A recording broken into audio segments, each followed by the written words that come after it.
साल 2019 के दिसंबर महीने में जब कोरोना वायरस ने चीन में दस्तक दी थी, उस समय डॉक्टर्स ने इसे रहस्यमयी निमोनिया का नाम दिया था। ऐसा निमोनिया जो सांस लेने में परेशानी पैदा करता है, जिस पर कोई दवा काम नहीं करती। भारत में कोरोना का पहला मरीज जनवरी के आखिरी हफ्ते में मिला था। उस वक्त पॉजिटिव निकलने वाले लोगों में ज्यादा लक्षण नहीं दिखते थे। कुछ लोगों को हल्का बुखार होता था, जबकि कुछ मरीजों को सांस लेने में तकलीफ होती थी। लेकिन अब पिछले 8 महीनों में कोरोना वायरस का रूप बदल गया है। एक्सपर्ट्स बताते हैं कि कोरोना वायरस अब शरीर के कई अंगों पर अलग अलग तरीके से हमला करता है। लिहाजा सरकार को कोरोना वायरस के बारे में अपने प्रोटोकॉल को बदलने की जरूरत है।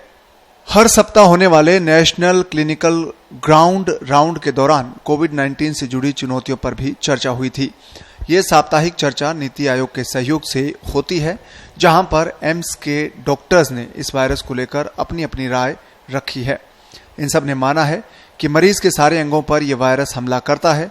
एम्स के न्यूरोलॉजी डिपार्टमेंट के प्रमुख डॉक्टर MV पद्मा श्रीवास्तव बताते हैं कि उनके पास 35 साल के एक कोरोना के ऐसे मरीज आए हैं जिसमें कोरोना का कोई लक्षण नहीं था। उन्हें सिर्फ सिरदर्द और उल्टियां हो रही थी, लेकिन जांच में पता चला कि उसकी नसों में खून जमा है।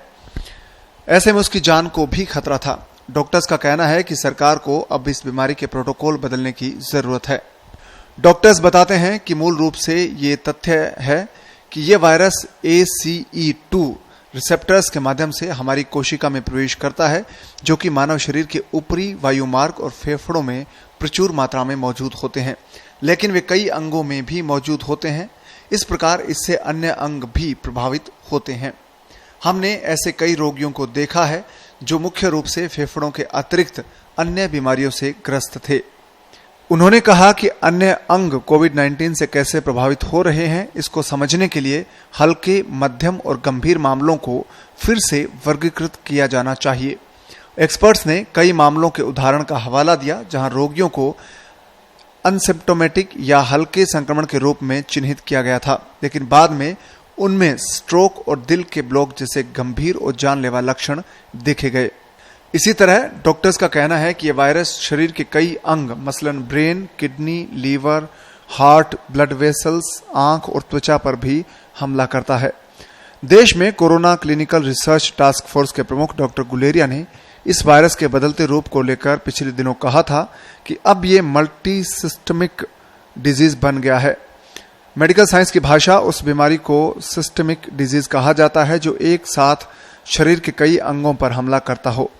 उन्होंने कहा कि कोरोना से ठीक होने के बाद भी कई मरीजों को फेफड़ों में काफी दिक्कतें आती है। हालात यह है कि कई महीनों के बाद भी ऐसे मरीजों को घर पर ऑक्सीजन की जरूरत पड़ती है। एक्सपर्ट्स की ये राय ऐसे वक्त में आई है जब भारत में एक दिन में 75,000 से ज्यादा नए मामले दर्ज किए जा रहे हैं। इसके साथ ही अब देश में कोविड-19 संक्रमण की संख्या 34 लाख को पार कर चुकी है। अब तक इससे भारत में 60,000 से ज्यादा लोगों की जान जा चुकी है।